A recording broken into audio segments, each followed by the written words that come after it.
Okay, I am back in San Diego, and I'm heading to an after party for an opera. Let's go. Look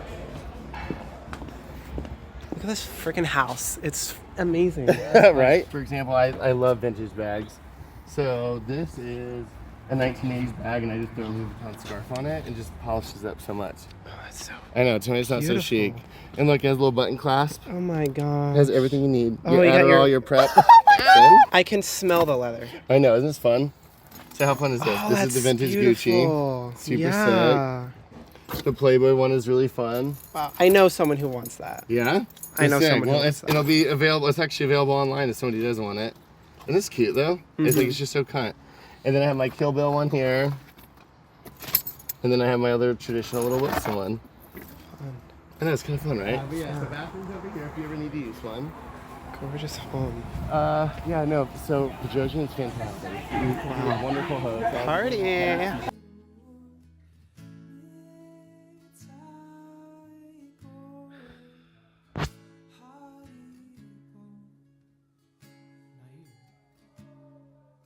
You know, one thing that's really amazing about being retired is that I can kind of just wake up and do whatever I want with my day. I had a very slow kind of morning. Very slow breath work, meditation, yoga, and lots of like emotions just came out. I don't know how, I don't know why. Sometimes it just does happen, and it's a normal part of life. And whenever I get emotional to a certain point where I kind of want to reach out to people I haven't spoken to in a while, I realize maybe it's best to just kind of leave things the way they are. We are in a new moon in Cancer. We are also in Mercury retrograde. So I will go to the ocean a lot. And one thing that's really interesting about the ocean is that it will wash away some emotion in me. It will help me move past some grief. But another thing that it'll do is it'll open up wisdom and secrets to me that maybe I didn't want to know, but it tells me anyway. So we're gonna go to the ocean. Oh my gosh! This is honestly just a regular part of my life. I come to the beach at least once a week. Sometimes like 3 times a week when I need it.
Just a little vlog video. So once a week I come out to Del Mar and we have VA surf clinic, and it's crazy that somehow I've managed to find this. This is an amazing experience. We come out here and we meditate, and there's a Reiki table, and I just went paddleboarding. If I wanted instruction, I could get instruction. Like last week, I went surfing. This week, I didn't get any sleep last night, so I went paddleboarding. Happy Pride. You look like an older version of like this friend I used to have. I just wanted to say that. I keep thinking of that. Like when I'm looking at you, I think, like, you look like... Your friend. Over the past 7 months, I have been working with the VA to try and get Botox on my masseters for TMJ for facial pain. And after 7 months of working with the VA and having referrals, today is the day that I am able to get Botox for free, paid for by the VA. So am I gonna look snatched? What? Sorry. I'm too old for that. Oh, am I gonna look good after this Botox? Yes. Am I gonna look younger? Younger than 25. Younger than 25. Oh yeah. Oh. Oh. I think it's called a cut. Oh. No, I'm just glad I finally am getting this on my face. No. I needed it. Pretend I'm a doctor. I'm sorry. Pretend I do this all day I'm long. sorry. I won't tell you how to make a radio call if you don't tell me where to give you your shot. Yeah, it's supposed to be like talking to guys that are the final approach dudes for LA. Because they just want no part of small aviation like that.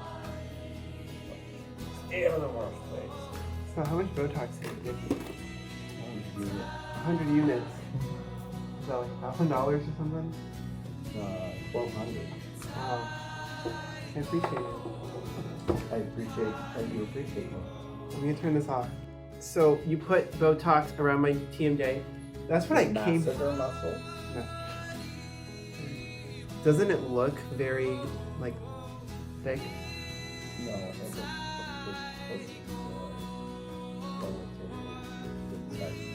Really? It feels tight. look the right side everywhere. So I you're do? good. Yes.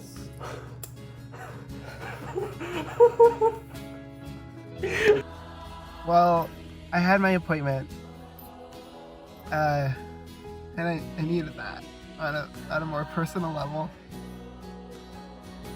We were just chatting. He was asking about my life, and I was just talking with him. And one thing he asked,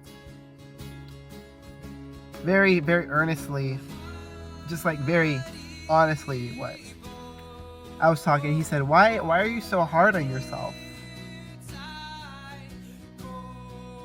And I didn't expect it to take me back as much as it did. And he meant it in the nicest way, but I just translated that as like, whoa. And then I just thought, like, is it that obvious? And what he said was, listen, I don't know what happened in your childhood. I don't know if you were hurt or whatever happened to you. But that wasn't your childhood. He said you need to get over that somehow. You need to be able to move on. And like I told him, I was like, I am trying my hardest.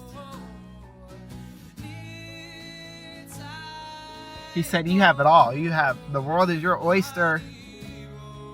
You're smart as hell. You're young. You have so much, you should have all the self-confidence in the world. You're stunning. And he asked me, he was like, what's the deal? It was like, turned into a therapy appointment. He was very genuine, very caring, and he told me, Corey, you are confident. I don't know if you hear it enough, and I don't know if I do.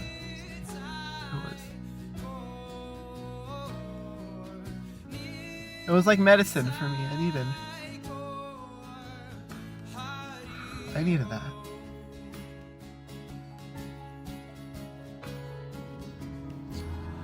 It was a car ride back home, so I'm home right now. I'm at my residence, and I was really thinking about what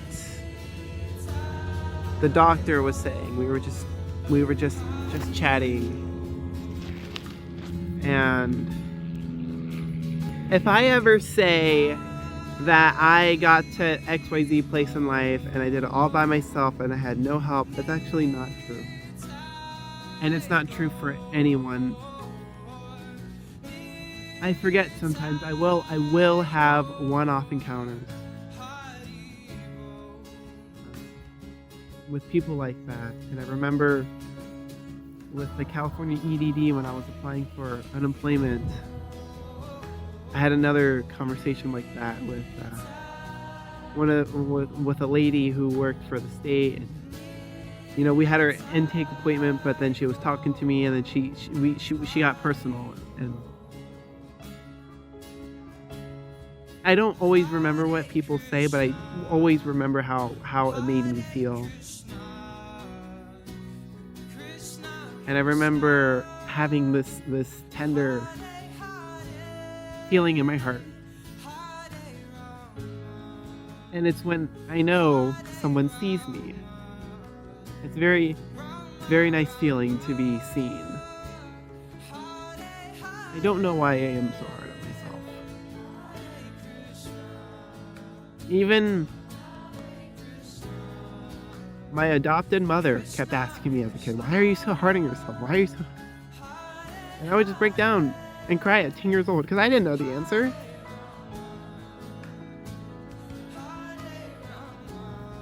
I can hear her voice in my head right now. Cora, you are just your own... You're so hard on yourself. You're your own worst critic, and I know. So if this music thing doesn't work out in 3 years, I'll just re-up my security clearance and I'll work for the FAA. I won't fly, but I'll work for the FAA and have that stability. But for the next 3 years, I'll just waste time, do whatever I want, have fun, travel, make memories, and do the best I can to put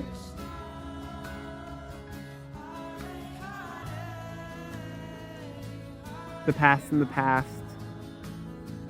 It was a lot. There is something I would like to note and say. There was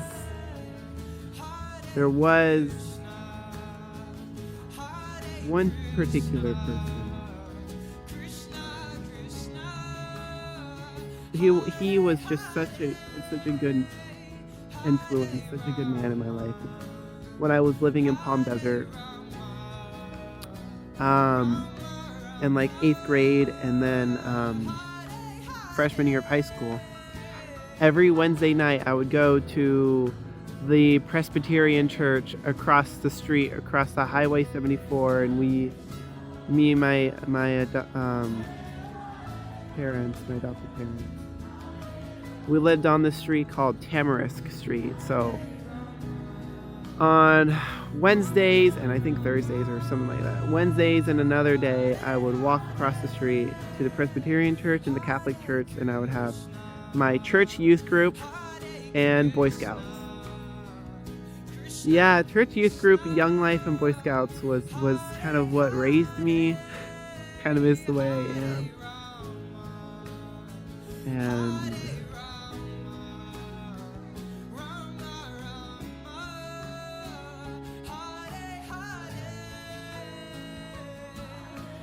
what I was gonna say was that the people at that youth group on Wednesdays, it was like a family. I mean, it really, looking back, I hadn't had a group of friends like that. And there was this older man, and he was so kind, to the point where even my parents were starting to get concerned, like, why is he so nice to you? And I think he just really saw my heart, and he really had a heart for me. And he really just saw me, and he really just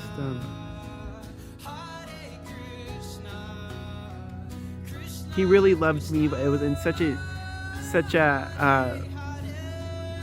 it was in such a friendly, just super low key, super mentorship, uncle, teacher kind of energy. and it stuck with me. And his name was Bo, so it's really interesting sometimes how the universe can circle back on itself when someone messages you something, and it's like, oh, same name, same kind of motif, and thing that this other person's going through. I'm like, wow. And I wonder if I'm like that with other people. If other people meet someone and say, wow, you remind me a lot like Cora. Oh, I wonder how Cora's doing. Oh my gosh, I found Cora's YouTube. Oh my gosh.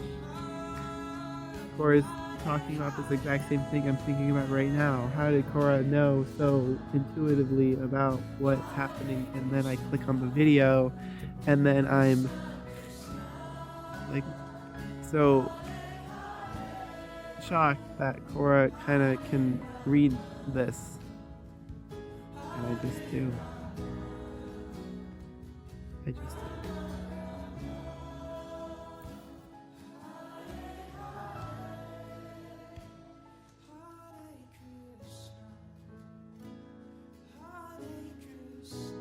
So I got this Pink Glow pineapple, and they're not kidding. It is pink. It is legitimately pink. It's actually a little darker in real life than what I'm seeing on the screen. But for lunch, I'm just gonna make a little poke bowl because I love poke. Cool. The rule in California about being in the red is about the tire. Yeah. And then look at this. I mean, that is maybe, I think this is the best I've done. I'm really proud of myself. Just look at it. You look at it, I am precisely in the green, like I am not in the red. And I am like, you could fit maybe a quarter or something like that in between the cars.